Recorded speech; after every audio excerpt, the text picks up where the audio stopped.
Salut à tous, bienvenue sur Ludovox, bienvenue dans cette nouvelle émission d'un viseur spécial interview parce qu'aujourd'hui nous recevons Benoît Turpin. Salut. Bonjour Benoît. Ça va? Bienvenue. Merci. Benoît est auteur de jeux, il est éditeur de jeux, il est un petit peu tout ça. On va un peu te présenter, on va parler de ce que tu fais en tant qu'auteur, on va parler de ce que tu fais en tant qu'éditeur et on va un peu dérouler tout ça, tout ce que tu fais dans le travail et qui nous plaît quand on y joue. Cool. Alors, on va commencer pour te présenter un petit peu. Tu nous viens de Toulouse? Ouais. Et donc, tu es auteur et comment c'est venu un petit peu tout ça? Qu'est-ce que tu faisais avant? Alors, avant, j'étais prof d'histoire en collège depuis ça faisait une quinzaine d'années. Et puis j'aimais beaucoup mon boulot, c'était cool. Et puis j'ai eu la chance, il y a 2 ans maintenant, de pouvoir m'arrêter pour devenir auteur à plein temps, ou moi à mi-temps, puisque je travaille aussi pour Blue Coca. Mais du vivre du jeu. Mais de vivre du jeu en tout cas. Et c'était pas prévu. Hein. Non, je m'étais jamais posé la question de devenir auteur. D'ailleurs, je savais pas ce que c'était un auteur jusqu'à il y a pas si longtemps que ça. J'ai toujours joué jeune. Voilà, je jouais beaucoup. Enfant, mais aussi ado, genre Warhammer, jeux de rôle, et puis progressivement les jeux à l'allemande, voilà. Myrmes, Pandémie, Endeavor, les premiers auxquels j'ai rejoué quand j'ai fini ma phase étudiant alcoolique. Et en fait, je jouais juste pour jouer. Je connaissais un peu vaguement Trick Track, mais j'étais pas du tout dans le monde ludique. J'étais très loin de. C'était juste un joueur. Ouais. Et petit à petit, tu es devenu auteur. Comment s'est passée cette transition en fait? D'où c'est venu l'idée de faire des jeux? Assez brusquement en fait. Contrairement à beaucoup de copains auteurs, moi je suis prof, je suis les règles, il y a des règles, je suis scolaire. Et du coup, ça ne m'est jamais traversé l'esprit de modifier des règles. D'accord. Tu les entends dire, ah ouais, moi petit, je changeais les règles, je faisais mes propres jeux. Moi, il y avait des règles, il fallait suivre les règles, c'est tout, quoi. Donc, vraiment, ça ne me parlait pas du tout, quoi. Et puis, je savais pas qu'il y avait des auteurs dans les jeux de société. Et en fait, c'est venu de mon boulot. Pendant un moment, je m'occupais d'un musée archéologique et je créais des activités, des ateliers pédagogiques pour ce musée, pour les écoles et pour les collèges et lycées. Et comme je voulais pas que ça soit comme dans la plupart des musées, tu arrives, on te donne une feuille à remplir et tu passes 2 heures à remplir un questionnaire à la noix. Je voulais que ça soit des activités ludiques, que ce soit fun, que tu apprennes des trucs, mais que les gens soient actifs, donc fassent des manipulations. Et du coup, j'ai beaucoup utilisé les jeux pour ça. Et donc finalement, j'ai créé des sortes d'activités ludiques dans ce cadre-là. Et au collège, j'ai essayé de faire des ateliers un peu différents avec mes élèves. Par exemple, pour réviser les repères chronologiques et géographiques, on a créé un timeline sur les repères à apprendre en 3e et on s'est créé un timeline géographie. Ouais. Et au moment où on a créé le timeline géographie, on travaillait avec les élèves pour les faire réfléchir, qu'est-ce qu'il fallait apprendre, qu'est-ce qu'on mettait sur les cartes, essayer de le transposer, le timeline histoire en géo. Et là, je me suis dit, mais en fait, ça n'existe pas, c'est con, c'est sympa. Et je me souviens très bien avoir regardé, c'était en avril du coup 2013. Et je vais sur le forum de Trick Track, parce que je cherche des informations sur savoir, du coup, est-ce qu'il y a un auteur, est-ce que ça existe, machin. Et je tombe sur une annonce de Fred Henry, mais genre 3 jours avant. On sort Timeline Géographie. Cardline Globetrotter, je sais pas si ça s'appelle. Mais merde. Merde, alors du coup, j'ai inventé un truc en même temps. J'ai inventé un truc, mais qui existe déjà, mais que je savais pas. Ouais. Et à ce moment-là, je me dis pas du tout, je veux devenir auteur. C'était juste, c'est rigolo. Et quelques semaines après, je fais une partie avec des copains d'Eclipse, donc un gros jeu de gestion, 4X. Ouais. Et la première partie, j'adore. Je trouve ça extraordinaire. Mais on n'a pas le temps de la finir parce qu'on a commencé tard et on fait que 2 heures. Et la semaine d'après, on en refait une. Et j'ai oublié une règle entre-temps. Et du coup, mon premier tour, j'ai oublié que tu peux riposter en fait, grosso modo, à la fin du tour des autres joueurs. Et je me fais démonter à la fin de mon premier tour. Et du coup, je passe 4 heures à regarder, parce que j'ai déjà perdu, à regarder le jeu et à me dire, mais alors qu'est-ce que j'avais aimé dans ce jeu? Et j'avais adoré l'arbre de technologie où tu pouvais, ça changeait ta manière de jouer. À chaque cran, ça changeait ta manière de jouer. Tu pouvais avoir des possibilités différentes, tu faisais des choses différentes. Et ça, je trouvais ça cool, quoi. Et j'ai été vachement déçu sur la fin de mon expérience d'Eclipse parce que la dernière heure, les derniers crans, c'est que des points, c'est que des PV. Et du coup, ça change plus ta manière de jouer. Et je me suis dit, mais ça serait sympa de faire un jeu, mais que sur ça, que sur cette table de technologie, mais juste ça, que ça change ta manière de jouer à chaque fois.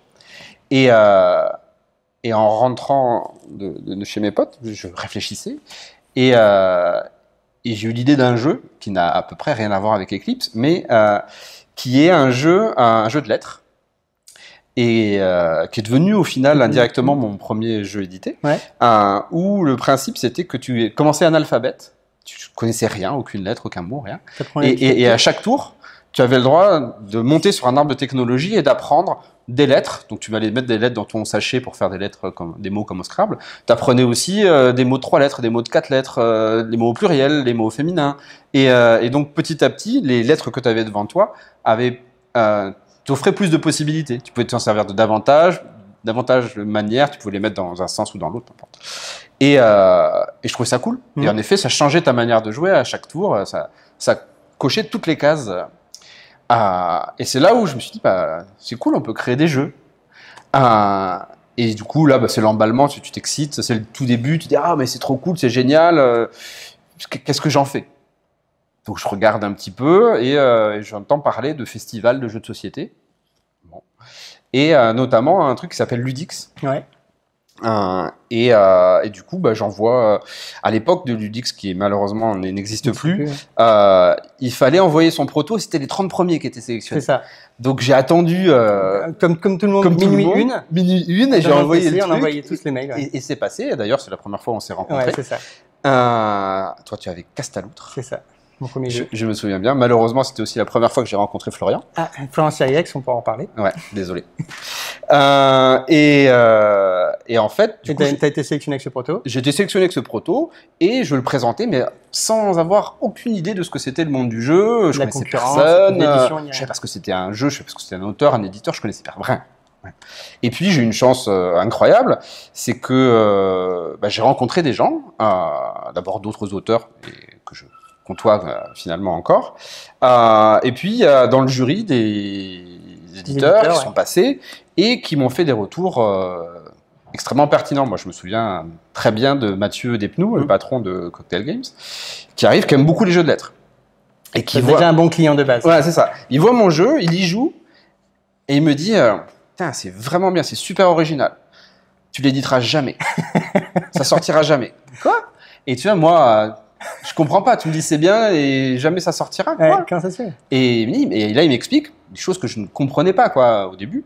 C'est un jeu pour 2 joueurs, un jeu de lettres, expert, avec de la gestion, des cubes, avec un matos hallucinant. Ça ne sortira jamais. Il y a pas de public pour ça. J'ai pris plaisir. S'il existait une boîte, je t'en achèterais une. Mais par contre, on serait 10. Et pour un éditeur, c'est pas possible. Par contre, si tu m'en fais une version en 55 cartes, ça m'intéresse. Et c'est la première fois où j'ai eu mais en fait, il y a quelque chose, il y a un monde professionnel derrière la création. Derrière la création. Et pour arriver à faire un jeu, il faut pas juste avoir une idée, il y a tout un processus, toute une organisation à marcher qui existe. Et du coup, de suite, ça m'a énormément intéressé, me remis en question, et à partir de là, j'étais lancé. Et Ludix 2013, c'était vraiment super sympa, parce qu'en plus, j'ai rencontré Clément et Sébastien de Catch Up Games, chez qui on va venir jouer tout à l'heure, et qui sont devenus des copains, et qui lançaient leur boîte donc, à cette époque-là, et qui m'ont aussi accompagné, et qui m'ont permis de grandir en tant qu'auteur. Donc, c'était super. Alors du coup, cette expérience, ça t'a emmené vers l'édition ? Alors, ça m'a emmené vers essayer de faire des jeux en tant qu'auteur. Là, je me projetais pas du tout sur le fait d'aller bosser pour une maison d'édition à un moment donné. C'est arrivé bien plus tard. Là, je me suis dit, comme tout jeune auteur ou autrice, j'aimerais avoir un jeu édité, ça serait trop cool. Et du coup, je me suis mis à faire des prototypes. Donc ça, on était en 2013 et j'ai commencé à faire quelques protos et à les montrer aux gens que je connaissais, c'est-à-dire Clément et Sébastien, et à essayer de transformer mon gros jeu de lettres en petit jeu de 55 cartes. Et assez rapidement, on a commencé à bosser sur un proto avec Clément et Sébastien, qui est arrivé à un point où les efforts qu'il fallait faire de game design dépassaient très largement mes compétences. Et donc du coup, le projet s'est arrêté parce que je n'étais pas capable. Sébastien s'occupait de ça à l'époque et ce qu'il me proposait, moi, je me sentais pas en compétence de le faire, et surtout, j'avais pas le recul nécessaire pour dire, mais oui, forcément, on va essayer. À cette époque-là, on me faisait un retour sur un jeu et je mettais 3 semaines avant d'accepter que ce retour il pouvait être pertinent alors qu'aujourd'hui ça va un petit peu plus vite et je fous plus rapidement à la poubelle les protos. Et du coup voilà, ça s'est arrêté et je suis arrivé avec un autre proto à Cannes 2015. Première fois où je vais à Cannes, je connais pas grand monde et en fait j'arrive avec ma version de Futur Optimo à 55 cartes et un autre proto qui s'appelait Feodus à l'époque. Et incroyable, ce Cannes-là, je signe Optimo et Feodus avec Ketchup. D'accord. Donc tu obtiens le statut d'auteur. Ouais, alors maintenant je sais qu'être auteur ça arrive avant, mais dans ma tête, en effet, je me dis je suis presque auteur. D'ici quelques mois, je vais avoir 2 jeux édités, ça va être génial.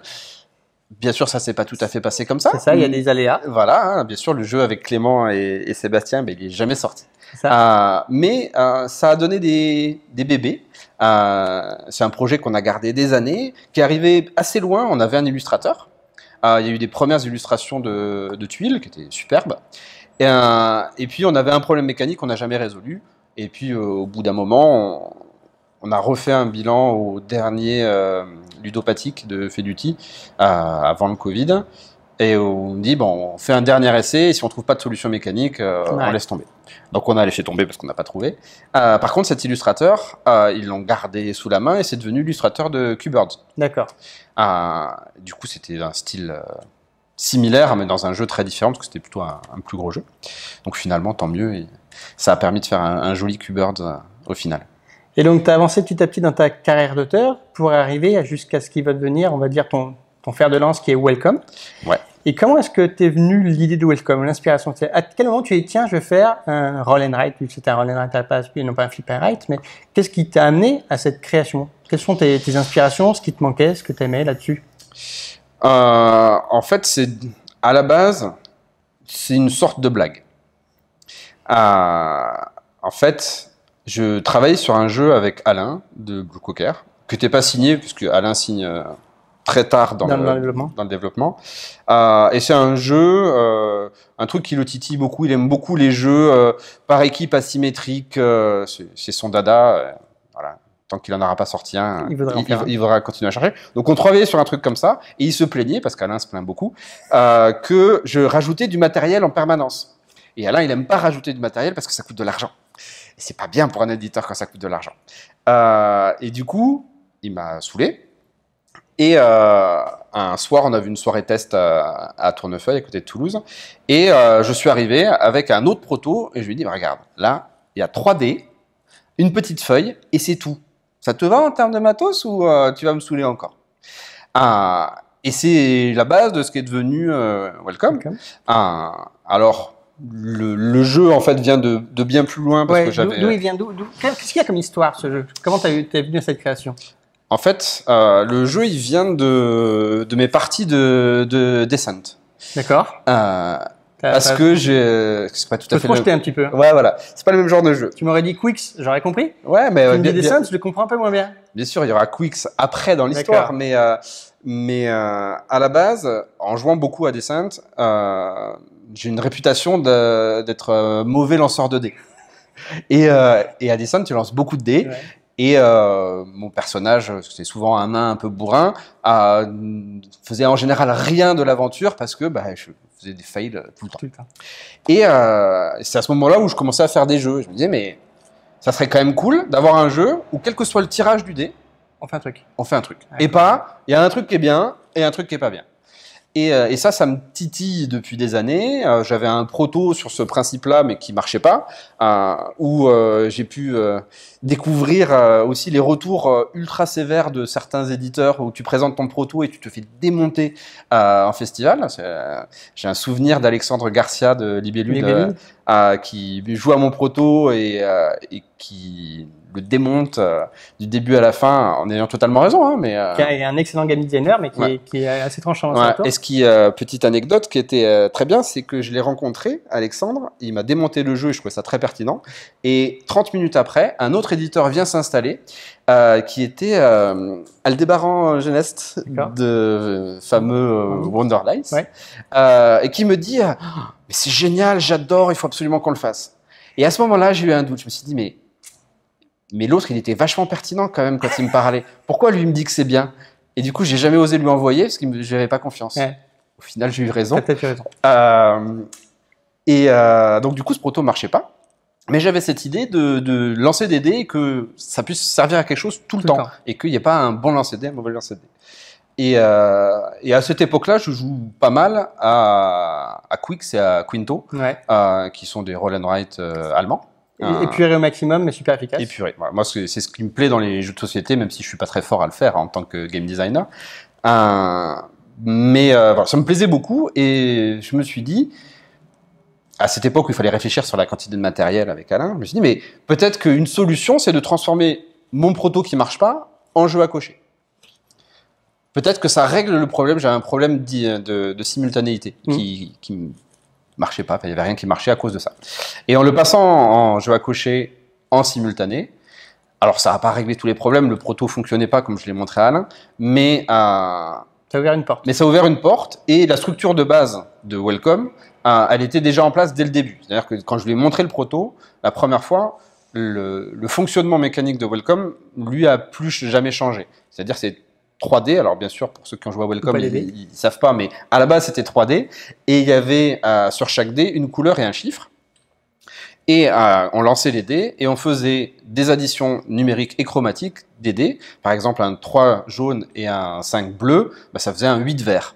Et donc, on se retrouvait avec 6 actions qui étaient les couleurs et des chiffres qui allaient, c'était des 8, donc ça allait de 2 à 16.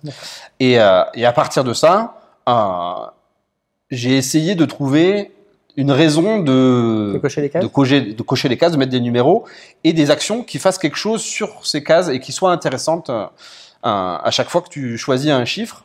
Tu veux choisir le chiffre, tu veux choisir l'action, tu veux choisir les deux.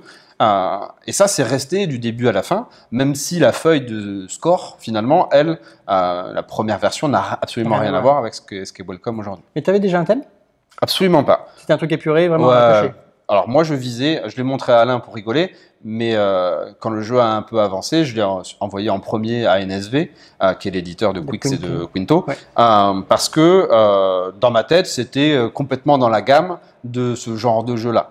Ça ne me posait pas de problème de le faire avec Alain, mais on ne s'était pas posé la question, c'était plus la déconnade qu'autre chose quand je lui ai montré les dés, parce qu'on faisait autre chose. Et NSV m'a répondu assez rapidement que, après avoir testé le jeu, que ça leur plaisait beaucoup, mais quand il y avait une page de règles de trop. D'accord. Voilà. Pour que ça rentre dans leur gamme, une page de règles de trop, donc c'était pas possible, mais que... C'est compliqué comme critère de dire. Et ouais, mais après ça se comprend complètement. Maintenant que je suis plus dans le milieu... Par rapport à leur gamme, on peut dire... Ouais, si tu as une gamme, tu as besoin que ça rentre dans une page de règles, ça veut dire aussi une accessibilité plus difficile. Donc c'est totalement logique, même si ça m'a paru étrange sur le moment. Et du coup, une fois que NSV a disparu, finalement, Alain, assez rapidement, s'est dit, mais en fait, ça me plaît beaucoup, j'ai envie de le faire. Par contre, la première chose qu'il faut changer, c'est qu'il faut un thème. Voilà. Ça a été ça. Sinon, je le fais pas. Moi, je fais pas des jeux abstraits. Je veux un thème, et je veux un thème fort qui colle à la mécanique du jeu. La méca du jeu, ça c'était genre en septembre. La méca du jeu, elle était calée 3 mois après. D'accord. ce qui est Welcome aujourd'hui hors équilibrage. On est arrivé à ça au bout de 3 mois. Et c'est là où il a fallu commencer à réfléchir à un thème. Et aujourd'hui, on est plutôt content du thème des... Qui a été choisi sur l'architecture ? Des lotissements américains. Mais finalement, on est passé à travers plein d'idées plus sympas les unes que les autres. On est parti sur un truc de train, tu construisais des lignes de chemin de fer ou des gratte-ciel, tu le faisais à la verticale. Alain a une phase où il voulait faire un jeu sur des cocktails. Donc, on faisait des cocktails et on remplissait les verres avec les ingrédients. Mais ça impliquait d'avoir 150 jetons en plus. Donc, finalement, on a rangé l'idée. Et puis, en fait, à l'explication des règles, on s'est rendu compte qu'il y avait une chose qui marchait bien. Si on partait sur un thème de maison, c'était que dans Welcome, les numéros sont inscrits dans l'ordre croissant. Et que si tu mets les numéros dans l'ordre croissant parce qu'il faut être sympa avec le facteur et tu mets pas les numéros dans le désordre. C'est logique. Ben c'est logique. Et c'est ce qu'on cherchait. Et très rapidement, on a trouvé des actions qui étaient logiques par rapport à ce thème-là. Et tout est vraiment rentré dans les cases assez simplement. Et on s'est dit, bah ouais, c'est ça qu'il faut faire, quoi. Du coup, Welcome, c'est un jeu qui n'a pas de dés. À quel moment vous voulez supprimer ces dés ? Assez tard, en fait. Les illustrations avaient déjà commencé par Nightsec. Et Alain a fait une séance test avec des boutiques, et notamment Didier de Jeux du Monde, qui est une boutique sur Toulouse. Et Didier et Fred, un copain Alain, auteur de BD, ont fini la partie en disant qu'ils aimaient bien, mais que c'était pas un jeu de dés. D'accord. Et en fait, ça se comprend parce que c'est pas un jeu de dés dans le sens où, comme dans Quicks, celui qui lance les dés agit à un rôle supplémentaire. Finalement, le tirage, qui vienne des dés ou qui vienne d'autre chose, on s'en fiche un petit peu. Et donc, il n'y a pas l'intérêt d'être celui qui lance les dés pour faire quelque chose. Oui, là, c'est plus la manutention, en fait. Voilà, c'est ça. Et en fait, ça a soulevé le problème des dés qui étaient ergonomiquement et en termes de game design très épurés, mais en termes d'expérience ludique, beaucoup moins épurés que ça, parce qu'il fallait faire des calculs en permanence pour savoir quelles étaient les options pour pouvoir jouer. Et du coup, Alain, suite à la soirée, m'envoie un message, me dit la partie s'est bien déroulée, mais il faut enlever les dés. Et là, pour moi, c'était dur. En plus, on était en 2017, je commençais, ça faisait quelques années que je faisais des jeux, mais je n'avais pas l'expérience que j'ai aujourd'hui. Et du coup, ça a été pas facile à digérer dans la soirée. Et puis après, il fallait se poser la question, mais qu'est-ce qu'on fait ? Parce que c'est bien d'enlever les dés, mais il faut mettre quelque chose. C'est quand même la mécanique principale du jeu. Là, c'est quand même dur de dire, tiens, on enlève le truc principal, quoi. Parce que le but, c'était, bien sûr, le but, c'était de mâcher le travail des joueurs et qu'ils n'aient pas à faire les calculs.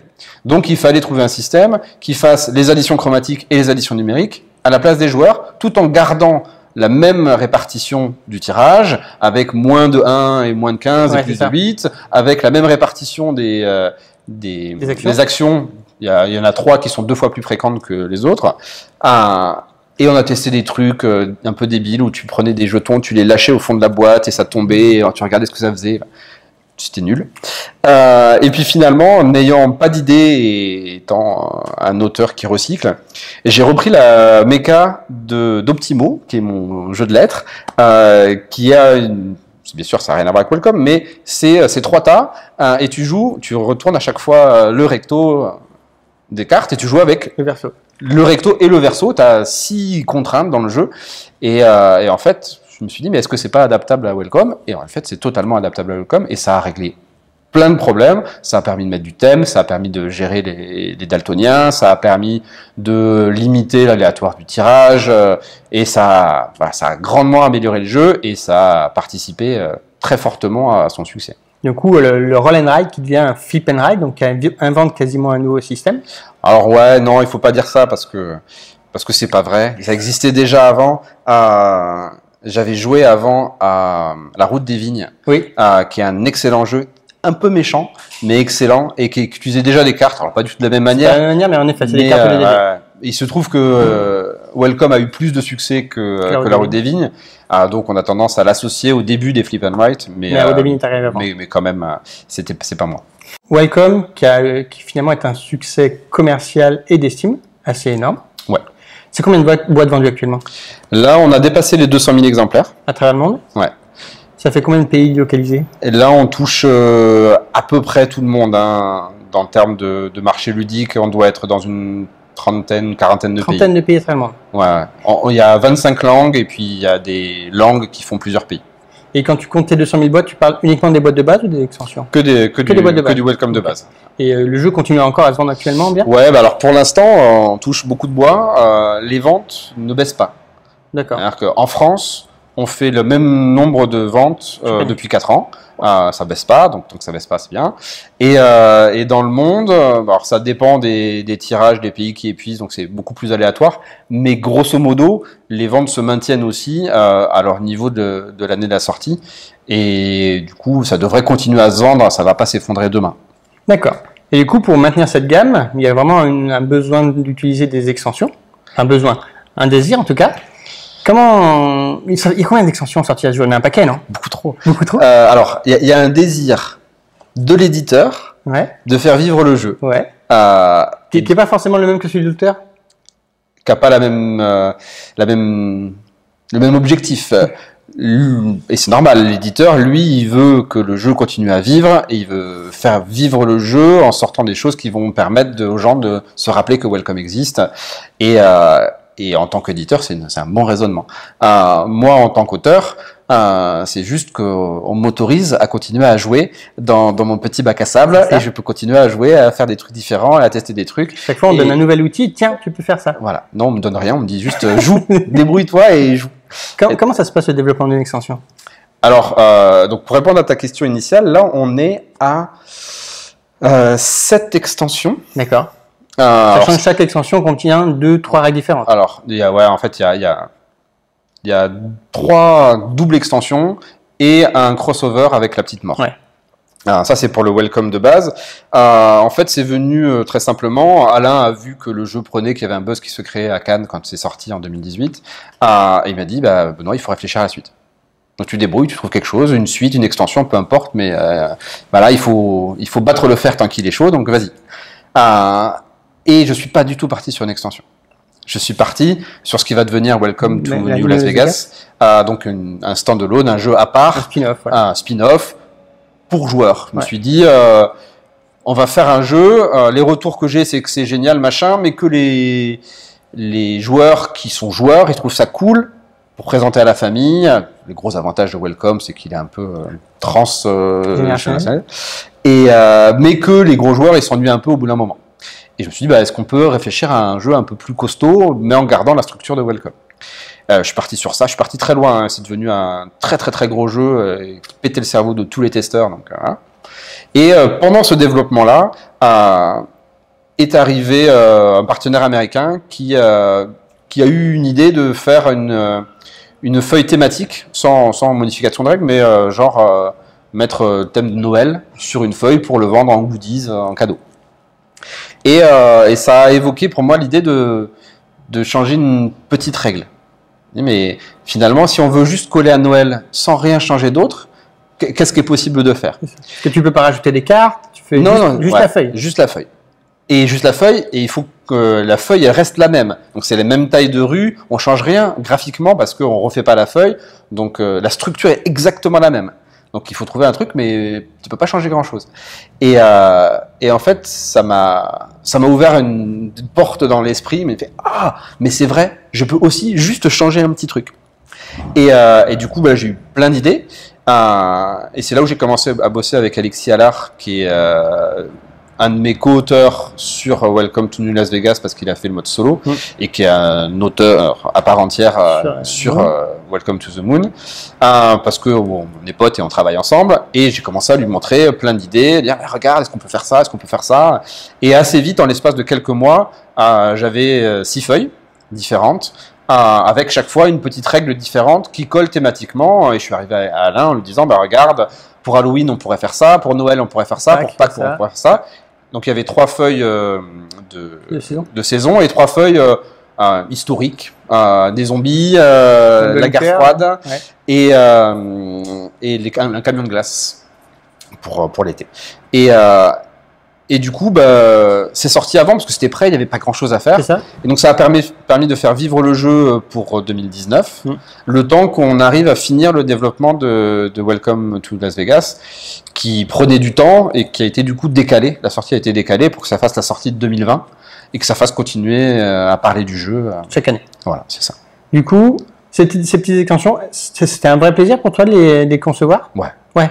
Tu t'es amusé à enfreindre tes propres règles, à rajouter des twists? Ouais, c'est un... Bon, on me permet de faire une extension à mon jeu. Donc déjà, c'est cool, merci. Et on me laisse un peu libre de faire ce que je veux. Et du coup, c'est là où aussi je fais mes marques en tant qu'auteur, quoi. Je commence à avoir une vraie réflexion d'auteur sur qu'est-ce qu'on peut changer, qu'est-ce qui touche le jeu, qu'est-ce qui ne touche pas la structure, des réflexions d'auteur un peu plus poussées que ce que j'avais quand j'ai conçu Welcome, où finalement je débarque sans savoir grand-chose. Là, tu crées sous contrainte et du coup, ça t'inspire différemment. Ouais, clairement. Du coup, cette expérience te permet de grandir et de finir ton Welcome to New Las Vegas. Ouais, en se rendant compte que j'étais allé trop loin. Ouais. Et que finalement il fallait revenir vers une structure un peu plus proche de Welcome. Alors tu reviens, mais tu restes quand même sur un jeu qui est expert et qui l'annonce et qui le veut, quoi. Ouais, alors c'est là où le jeu n'a pas été le succès tout à fait prévu. Alors on savait que ça allait pas être le succès de Welcome, clairement, parce que ça touche moins de monde, ça touche que le public de Welcome, c'est un jeu expert, donc ça va limiter. Moi je suis très fier du jeu. Ce qu'on a raté, c'est probablement en tant que côté éditeur, c'est une certaine lucidité sur notre capacité à diffuser notre message. C'est-à-dire que nous, on a voulu faire passer le message que c'était un welcome pour joueurs. Et tous les gens qui ont eu accès à ce message-là, ils ont compris que c'était un welcome pour joueurs. Et ils n'ont pas été déçus, et les gens qui ont y joué, ils étaient globalement contents. Le problème, c'est que notre capacité de communication, on s'est rendu compte qu'elle était beaucoup plus faible que ce qu'on pensait qu'elle était, et qu'il y a plein de gens qui sont arrivés sur Vegas sans avoir entendu quoi que ce soit, en voyant juste « Ah, c'est un nouveau Welcome », sans avoir pris le temps de tourner la boîte pour voir qu'il y avait écrit « Jouer à Welcome avant ». Et on n'a pas été assez clair sur la boîte pour dire « Attention, c'est compliqué ». C'est compliqué. Okay. Et du coup, il y a eu une certaine déception d'une partie du public qui n'a pas compris ce que j'essayais de faire. Et bon, c'est un peu décevant sur ça. Ouais. Et puis finalement, comme il n'y a pas eu d'engouement particulier, le jeu a continué à fonctionner. Je ne vais pas me plaindre, hein, on doit être au-dessus de 25 000 boîtes. Donc, c'est quand même un succès relatif, quoi. Voilà, pour un jeu, 25 000 boîtes, c'est très bien. Très bien, on est d'accord. Pour une suite de Welcome, c'est un peu moins bien. Mais là aussi, on m'a permis de faire quelque chose que j'avais pas pensé faire, faire un jeu expert en jeu à cocher. Ça n'existait pas à l'époque. Pour moi, c'est tout bénef et ça a pas nui à Welcome. Ça a permis de parler de Welcome pour le jeu de base. Donc, au final, c'était une super expérience. Du coup, 25 000 boîtes, c'est quand même un succès, même si c'est en deçà de ce que vous espériez. Ouais. Mais ça embraye quand même sur un troisième volet. Vous partez quand même en disant, tiens, on va faire la suite. Qui c'est qui décide ça? Alors, celui qui décide, c'est Alain, quand même. Il a encore un petit peu d'autorité. On le laisse s'exprimer, même si on essaye de le contraindre un peu. En fait, à partir du moment où tu me laisses jouer dans mon bac à sable, moi, je continue à créer des trucs. Et donc, quand on arrive pour faire une vidéo de promo de Vegas, je sais plus la date, mais c'est 2019. Ouais, c'est début 2019. Le jeu est prêt. Le jeu va sortir finalement un an après, mais le jeu était prêt, on est parti faire la vidéo chez Trick Track à l'époque. Et j'arrive avec dans mes valises une idée pour 2 feuilles différentes qui ferait une sorte d'extension de Welcome, mais qui demandait de changer vraiment la feuille. Qu'on ne garde pas la structure des 3 rues. Et je montre ça à Alain le soir quand on est dans un bar à jeux sur Orléans. Et là, il me dit, alors oui, c'était déjà thématisé Welcome dans l'espace. D'accord, voilà. SF. C'est déjà thématisé SF. Et il me dit, ouais, ça peut être cool. Mais par contre, si on le fait, on fait un nouveau standalone. Mais on fait un standalone de thématique avec plusieurs feuilles dedans. C'est-à-dire que la Welcome to the Moon, qui va être le 3e Welcome, il a la particularité d'être en fait un Welcome. Contrairement à Welcome to Las Vegas, où il y a des actions différentes, et c'est vraiment pas le même jeu. Welcome to the Moon, si les gens ils regardent, ils enlèvent le vernis, ils vont retrouver les 6 actions de Welcome. Il va y avoir la piscine, le parc, etc. thématisé dans l'espace, mais ça va être les mêmes actions. Sauf que les feuilles sont très différentes. J'en avais 2. Il me dit, bah, ça serait cool, on fait une boîte. Du coup, on a des cartes thématisées espace. Comme ça, ça se justifie plus facilement. Plutôt que de refaire des extensions, on fait un standalone, Welcome dans l'espace. Et comme tu as 2 feuilles, si tu veux en faire une ou deux de plus, comme ça fera un peu de rejouabilité et ça peut être sympa. Et ça, il me dit ça en février 2019. Alors, 1 ou 2 feuilles de plus, c'est quand même pas anodin comme demande. C'est-à-dire, Welcome, c'est une feuille. Welcome Las Vegas, c'est une feuille aussi. Là, on peut pas demander à l'auteur, bah tiens, fais-moi plusieurs feuilles comme ça, c'est quand même pas évident, non? Ouais, mais moi, j'étais tellement emballé. Moi, tu me dis, ouais, tu peux jouer encore. Tu peux continuer à jouer à ton truc. Bah, c'était cool. Ça t'a vraiment intéressé de développer ton truc dans tous les sens. Ouais. Bah là, en fait, mon axe stratégique de game design qui a pas changé, c'était faire du Welcome en beaucoup plus varié que ce qu'apportaient les extensions. Les extensions changent une règle. Là, en pouvant changer la feuille complètement, mais en gardant la structure des cartes et la structure des actions, j'étais beaucoup plus libre de faire des choses différentes. Et quand tu me laisses faire des choses plus différentes, quand le cadre de contrainte est un peu plus large, je peux me permettre de faire plein de choses. Donc très rapidement, je suis arrivé aux 4 feuilles. Et à ce moment-là, j'ai eu envie de plus. Silio a quitté à faire. Vas-y, je déroule, j'en fais encore. Non, en fait, ce qui m'a fait tilt dans ma tête quand on en a parlé à cette époque-là, c'était ça serait bien de raconter une histoire. D'accord. Et du coup, que les feuilles aient un lien thématique les unes avec les autres. Qu'il y en a une qui raconte peut-être l'arrivée sur la Lune, puis une autre la colonisation, puis etc. Il n'y avait pas d'idée plus en avant à cette époque-là, mais raconter une histoire. Et du coup, quand je faisais la liste sur mon carnet des différentes possibilités pour raconter une histoire, très rapidement, je me dis, mais en 4 feuilles, je raconte rien. Donc je me dis, 6.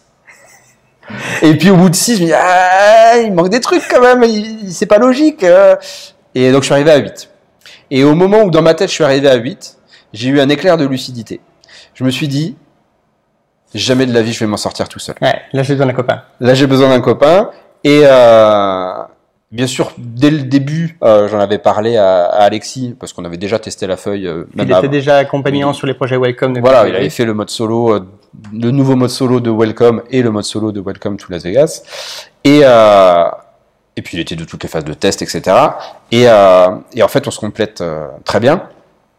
Et je lui ai dit, mais écoute, là, j'ai envie de faire ça. J'ai créé un monstre. Mais je vais pas y arriver. J'ai besoin que tu m'aides, mais là, pas juste sur le mode solo. Il faut bien sûr qu'il faudra que tu fasses le mode solo parce que j'ai pas tes compétences pour ça. Ouais. Mais j'aurai besoin d'aide pour le jeu global. Et du coup, on s'est mis d'accord pour être co-auteurs tous les deux là-dessus et bosser dessus. Alors, on l'a regretté amèrement pendant le développement du jeu parce que ça a été une torture un petit peu. Là, à la fin du développement de Welcome, on n'en pouvait plus tous, que ça soit Anne qui a énormément bossé pour le jeu, Alexis ou moi, c'était plus possible quoi. On n'en pouvait plus. Moi, quand j'ai reçu la boîte de test d'Azao, celle-là, mon envie ça a été de la prendre et de la brûler. Pas parce que j'aime pas le jeu, j'aime beaucoup le jeu, mais on y a passé tellement de temps. Là, tu nous grilles un peu les étapes. Là. Déjà, est-ce que tu peux nous pitcher un peu le jeu? Parce que c'est la nouveauté, celui que les spectateurs ne connaissent pas encore. Qu'est-ce que tu peux nous raconter sur ce que ça raconte, mécaniquement, thématiquement? Qu'est-ce que c'est que ce Welcome to the Moon? Alors, Welcome to the Moon, c'est la 3e étape dans Welcome, après avoir été des urbanistes pour construire des lotissements, après avoir été un urbaniste qui a développé une ville en entier avec des casinos. Là, on est des ingénieurs qui vont essayer de coloniser la Lune. L'histoire, c'est que y a des météorites et des astéroïdes qui vont s'écraser sur la Terre. Il faut fuir. Il faut aller installer l'humanité sur la Lune, qui normalement ne sera pas touchée par la catastrophe. Et donc il faut le faire en urgence, et il va falloir tout faire du début à la fin. Il va falloir construire la fusée, il va falloir prévoir le voyage pour aller à la Lune, il va falloir installer la première base lunaire, et puis il va falloir construire une ville pour accueillir les gens, et puis il va y avoir une histoire qui va continuer. Donc l'idée, c'est de raconter une longue histoire à travers 8 feuilles, parce qu'au final, il va y avoir 8 feuilles dans la boîte, qui racontent l'histoire de la colonisation de la Lune et un peu plus. Mécaniquement, on reprend la structure de Welcome. Comme Las Vegas et comme Welcome, c'est 3 tas où on a à chaque fois un choix entre un numéro et une action, une paire de numéros actions, et on va inscrire quelque chose sur notre feuille. Sauf que là, comme on a été beaucoup plus libre dans la création, chaque feuille est extrêmement différente les unes des autres et vont créer des sensations de jeu normalement, j'espère, très différentes pour les joueurs qui pourront jouer les feuilles individuellement. Ils peuvent prendre n'importe quelle feuille et la jouer en suivant les règles, ou ils peuvent suivre l'histoire en faisant la campagne. C'est ça. On va revenir sur la campagne. Alors, du coup, c'est pas un jeu que tu as fait, mais c'est 8 jeux. Il y a 8 jeux dans la boîte quasiment. Alors non, je le vois pas comme ça. Parce qu'il y a une vraie cohérence entre les 8 feuilles. Alors bien sûr, il y a 8 expériences de jeux différentes, clairement. Ouais. Et c'était voulu. Mais par contre, c'est un seul jeu parce que la structure globale fait que quand tu joues à une des feuilles de Welcome to the Moon, tu sais que tu joues à Welcome to the Moon. Et si tu changes de feuille, tu changes pas de jeu. Tu fais une autre expérience, tu découvres une autre manière de jouer. Mais ça reste la structure globale de Welcome to the Moon, de Welcome en général et de Welcome to the Moon en particulier. Donc c'est pas tout à fait 8 jeux différents. C'est pas un sandbox où tu peux faire des trucs différents qui ont rien à voir les uns avec les autres. Il y a une cohérence. Chaque feuille suit les règles de Welcome avec une grosse modification de règles. Il y a toujours un truc principal qui va axer le développement de la feuille, mais tu vas toujours retrouver des sensations similaires à une expérience de Welcome. Je vends pas 8 roll and ride différents avec 8 façons de fonctionner différentes. C'est toujours du Welcome, mais avec un assaisonnement fort, différent à chaque feuille, mais ça reste du Welcome. Alors moi, pour avoir joué justement aux 8 fiches, l'assaisonnement il est plus que fort, parce que entre la première et la dernière, par exemple, c'est plus le même jeu. Alors, c'est pas le même jeu. Et je te parle même pas des ajouts complémentaires qu'on peut imaginer, mais juste mécaniquement. Waouh! Oui, alors, bon, déjà, on s'est fait plaisir. Et puis, le but, c'était quand même de proposer des expériences différentes. De montrer qu'on pouvait jouer à Welcome, mais que, tout en jouant à Welcome, on pouvait avoir des sensations totalement différentes. Quand tu joues à la première feuille, c'est une course ultra nerveuse, ultra rapide, qui combotte, alors ce que ça fait pas normalement dans un Welcome. Quand tu joues à la 8, sans vouloir spoiler, il y a une interaction qui est très forte, beaucoup plus forte que dans n'importe quelle autre feuille ou dans n'importe quel Welcome. Dans un jeu de confrontation. Voilà, c'est une confrontation. La feuille s'appelle l'affrontement, donc. Et donc on va avoir vraiment des expériences différentes. Mais à la fin, tu joues quand même à Welcome. T'es pas perdu. Tu découvres pas un nouveau jeu. Ouais. En gros, t'as pas eu 8 fois les droits d'auteur.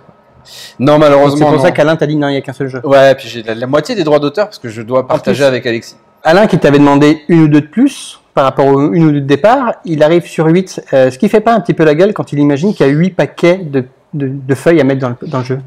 Alors Alain, il fait pas la gueule à ce moment-là. Il l'a fait un peu plus tard.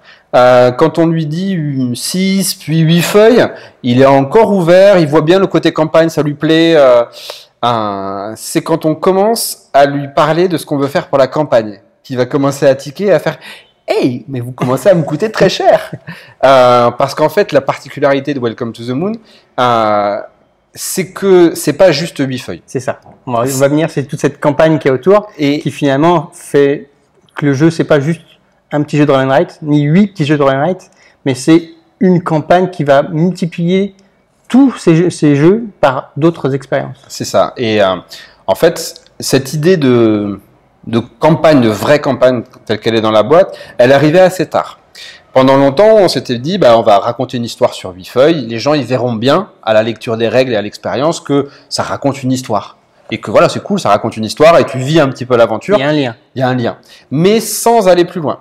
Et puis, on s'est dit, mais ça serait cool de pouvoir changer un peu la manière de jouer aussi pour créer de l'expérience différente. Parce que vous avez dit que 8 feuilles, ça suffit par une expérience différente. Ouais, mais alors... Vous voulez vraiment aller plus loin encore? Ouais, on voulait aller plus loin. Et puis, moi, je remercie fortement Alain de nous avoir laissé carte blanche. C'est-à-dire que, comme c'est du Welcome, on a eu la possibilité d'aller au bout de notre vision. Et ce qui n'est pas forcément donné à tous les auteurs, d'avoir carte blanche comme ça pour créer son propre jeu. Alors bien sûr, avec Alain qui chapeaute et qui fait attention que ça déconne pas non plus, mais il nous a laissé faire pour aller au bout de ce qu'on voulait. Et nous, très rapidement, on s'est dit, mais en fait, cette histoire, il faut aller plus loin. Il faut pas avoir que ces 8 feuilles, il faut vraiment raconter une histoire. Et pendant longtemps, on s'est dit, alors voilà, c'est comme ça qu'on aimerait la modifier. On aimerait modifier avec ces cartes-là. Je spoil pas trop, mais on va modifier des choses sur chacune des feuilles, mais on savait pas comment l'amener. Et à un moment donné, il y a Alexis qui me fait en fait, tu sais, ça serait cool de faire un livre dont on est le héros pour raconter l'histoire. Exactement. Et il m'a dit après, il n'y a pas très longtemps, il me disait que secrètement, il espérait que je trouve l'idée complètement débile et qu'on ne le fasse pas et qu'on se fasse pas suer à faire ça. Et moi, j'ai adoré. Je dis, mais bien sûr, c'est évident, c'est ça qu'il faut faire. Ça permet de tout structurer, ça permet de raconter une histoire, ça permet d'introduire les nouvelles expériences dans les feuilles, ça permet de créer des histoires qui peuvent être différentes à chaque partie. Génial. Mais... On dit ça à Alain. Il adore. Ouais. Puis après, on rentre dans le développement. Tu te rends compte que c'est un travail énorme. Et là, c'est un travail de malade. Parce que là, on parle de narration, de flux-grammes, de différents choix, ce que ça implique sur la durée, sur les 8 épisodes de la campagne, voire même plus tard sur le reste de la campagne. C'est vraiment un truc énorme que vous avez créé. On aurait su, on l'aurait pas fait. Ouais. Alors, ça a pris beaucoup de temps. Ça a pris énormément de temps. Et en fait, on se rend compte que la partie créer les 8 feuilles, ça a été beaucoup, beaucoup plus simple que le reste. En fait, on a été capable de faire ces 8 feuilles assez facilement parce que avec Alexis, on a une grosse expérience de Welcome. Lui, parce qu'il a une expérience très analytique, parce qu'il a bossé sur les modes solo, et donc il a vraiment étudié le jeu beaucoup plus poussé que moi. Moi, c'est beaucoup plus à l'instinct. Et donc lui, il maîtrise parfaitement toutes les notions, les tenants, les aboutissants de Welcome. Et du coup, on a pu s'organiser pour savoir exactement ce qui marchait. Ça a été facile, globalement, le développement des 8 feuilles, parce qu'on savait. On savait que ça allait fonctionner avant même de le tester. Ça, on savait que ça allait pas fonctionner. Et on s'est pas trop raté. Il y a eu 2 feuilles qui ont été un peu plus dures à développer que d'autres, parce que ça marchait pas totalement comme on voulait en termes de rythme. Mais globalement, on a su où on allait presque du début à la fin. L'expérience de créer un livre dont tu es le héros, c'est quelque chose qu'on ne maîtrise pas. Donc, tous les apports mécaniques qu'il y a dans le livre, ça c'était maîtrisé, c'était facile à faire. C'était de la méca, oui, on a l'habitude, on sait ce qui marche, on sait ce qui marche pas, on voit tout de suite. Là, il y a cette feuille-là, regarde, on pourrait faire ça, on peut modifier ça pour ce niveau-là, on peut alléger ça. Exactement. Voilà. Par contre, faut l'intégrer, il faut créer cette narration. Et ça, ni lui ni moi, on était fort à ça à la base, donc on a appris. Et au final, on se retrouve, moi j'ai fait l'arbre narratif, qui commençait mon proof of concept à Alain, c'était un petit arbre avec 10 cases reliées par 3 fils. Et à la fin, on a un tableau comme ça avec 200 entrées, avec des fils qui vont de partout dans tous les sens. Et ensuite, il a fallu écrire. C'est ça, parce que vous n'êtes pas écrivain quand même. Alors, on n'est pas écrivain. Moi, j'aime beaucoup ce que dit Feduti sur les auteurs de jeux qui sont des écrivains feignants. Et je partage totalement cette idée personnellement, pas pour tout le monde, je ne veux pas l'imposer aux autres, mais moi j'ai toujours aimé créer des univers parce que j'adorais la SF. J'ai essayé d'écrire des Seigneurs des Anneaux comme beaucoup de jeunes ados forcément. Et j'adorais créer l'univers, les cartes, les lieux, les machins, les histoires. Et dès qu'il fallait passer à l'écriture, c'est beaucoup de travail. C'est beaucoup de travail. Je faisais pas. Et puis je passais à autre chose. Et là, du coup, j'ai dû m'y mettre. J'ai pas le choix. Ouais.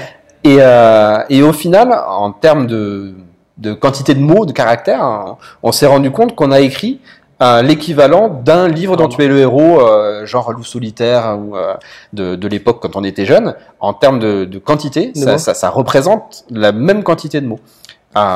Et donc, ça a été un boulot d'écriture, de liens, de réflexion, parce que ce qu'on a essayé de faire, c'est que non seulement il y a une narration, mais que la narration, elle est une réalité mécanique. Alors, je sais pas si les joueurs le verront, mais quand tu fais un choix dans le jeu, il faut que ce soit crédible mécaniquement après. Ouais, il faut que l'impact soit lié au choix narratif. Et donc, quand tu as choisi, bah, tu vois l'impact que tu as choisi et tu dis, ah ben oui, là, ça a changé la feuille de la manière dont j'ai décidé.